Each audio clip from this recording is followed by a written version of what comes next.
We have new video to show you this morning of the biker road rage attack in New York City. Several men can be seen kicking the driver of an SUV while he laid on the ground. Police say Alexian Lean was pulled out of his vehicle. A Good Samaritan is seen stepping in to try and stop the assault. A fourth suspect was arrested yesterday, and now the man who shot the original video sparking the outrage is breaking his silence. Our senior correspondent John Miller is here with a story you'll see only on CBS This Morning. It was supposed to be a leisurely ride through New York City, and some in this group of motorcycles were intentionally slowing down other cars on the road so that the rest of them could pass safely. Kevin Bresloff turned on his helmet camera shortly after the riders encountered the black Range Rover, says his lawyer, Andrew Vasari. From speaking to him, what he saw, or what he believes that he saw, was a water bottle come out of the sunroof of the car. Of the SUV? Yes. As if someone threw it? Correct. What happened next is not in dispute. There was a collision, then a confrontation. Suddenly, the black Range Rover peels off, hitting some of the riders.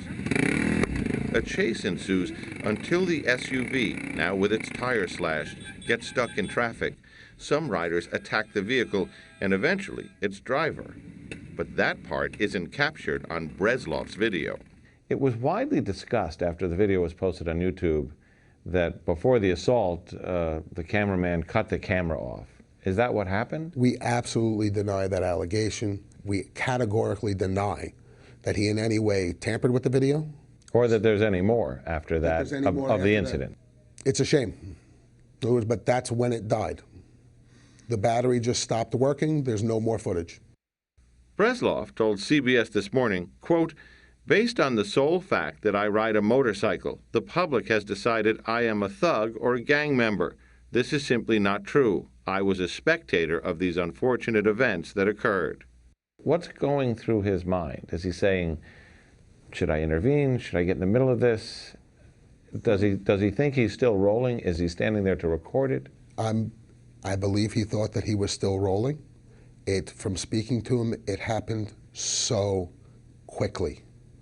In other words, it was shocking, terrifying, never expected this to happen at all, and literally was just documenting it like he documented from the beginning to the end. In other words, I'm taping it. Originally it was, I want the police to see that this man hit a motorcycle, ran over motorcycle riders.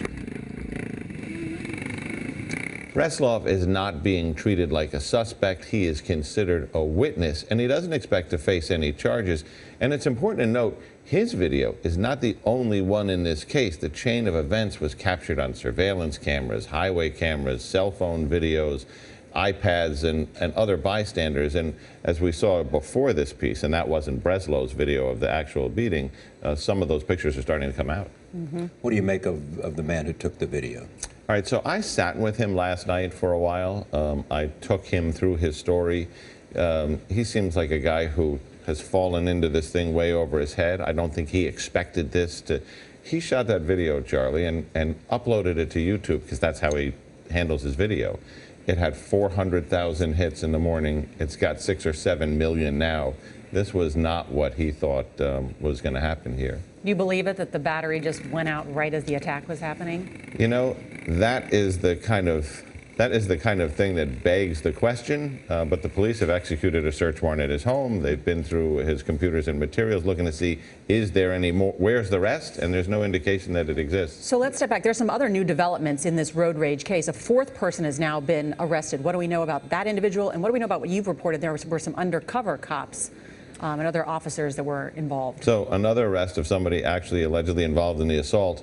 And, you know, now we have a situation where a detective has come forward, another police officer is getting ready to come forward. That didn't happen yesterday. There are 2 other police officers who are in the ride. So the police department has not actually sat down and done the Q&A with all of them. So this picture is unfolding more slowly than investigators would like. All right, thank you. Thanks, John.